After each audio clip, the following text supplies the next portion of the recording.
கிறிஸ்துவிலே மிகவும் பிரியமானவர்களே, 5/2/2026 உங்களை சந்திப்பதிலே மகிழ்ச்சி அடைகிறேன். வாருங்கள், ஒரு நிமிடம் நாம் ஜெபிப்போம்.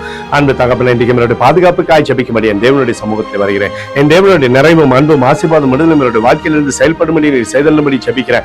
எல்லா பொல்லாப்பு நாசமாச வேலைக்கு விலைக்கு நீங்க பாதுகாத்துக் கொள்ளுங்கப்பா. உடைய அன்பின் பிரசனத்தினால் நிரப்பி நீர் வழி நடத்தும்படியா ஜெபிக்கிறேன். இயேசு கிறிஸ்து சிந்தின பரிசுத்த ரத்தத்தை இவர் மீதும் ஒரு குடும்பத்தின் மீதும் ஒரு செய்கிற சகல காரியத்தின் மீது பூசுகிறேன். ஆகவே இந்த நாள் முழுவதும் நிறைவு இவருடைய வாழ்க்கையில் இருக்க முடியும். அற்புதத்தின் கரம் இவரோடு இருந்து செயல்படும்படி நீர் செய்தல்லும்படியாய் ஜெபிக்கிறேன் தகப்பனே. சங்கீதம் 62:5 நான் நம்புகிறது அவராலே வரும் என்று சொல்லி எழுதப்பட்டக்கூடிய வார்த்தையின்படி ஆண்டவரே சகல ஆசீர்வாதத்தையும் இவருடைய வாழ்க்கையில தருவீராக.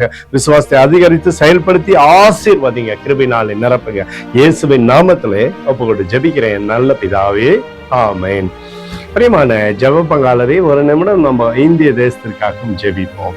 அன்பு தகப்பனே, 5/2/2026 இந்திய தேசத்திற்காக ஜெபிக்கும்படியாய் உம்முடைய சமூகத்தில் வருகிறேன். தேசத்தை உம்முடைய நன்மையினாலே நீர் திருப்தி ஆக்குவீராக. உம்முடைய கிருபை கோலும் கைத்தறியும் தேசத்திலே நன்மையை கொண்டு வரட்டுமப்பா. உம்முடைய அற்புதத்தின் கரத்தினால தேசத்தை நிரப்புங்க. தேவ சமாதானமும் சந்தோஷமும் தேசத்திலிருந்து செயல்படும்படி நீர் செய்தல்லும்படியாய் ஜெபிக்கிறேன் அப்பா. எங்களுக்காக அடித்து நொறுக்கப்பட்டு கூடி இயேசு கிறிஸ்துவும் அவர் சிந்தின வெளியேறப்பட்ட ரத்தத்தை வைத்து ஒப்புக் கொடுக்கிறேன். கர்த்தருடைய இந்திய தேசத்தில் எழுப்புதலை தரும்படியாய் ஜெபிக்கிறேன். எழுப்புதலை தருவீராக, எழுப்புதலை தருவீராக, எழுப்புதலை தருவீராக.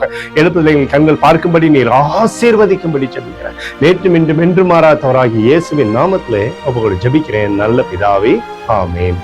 பிரியமான ஜெப பங்காளரே, ஆண்டவர் நம்மளுடைய ஜெபத்தை கேட்டிருக்கிறார். இந்த நாள் முழுவதும் கர்த்தராகிய இயேசு கிறிஸ்துக்குள் நீங்கள் வளரும்படி இந்த வாழ்த்தை ஆசீர்வதிக்கிறேன். ஆமென்.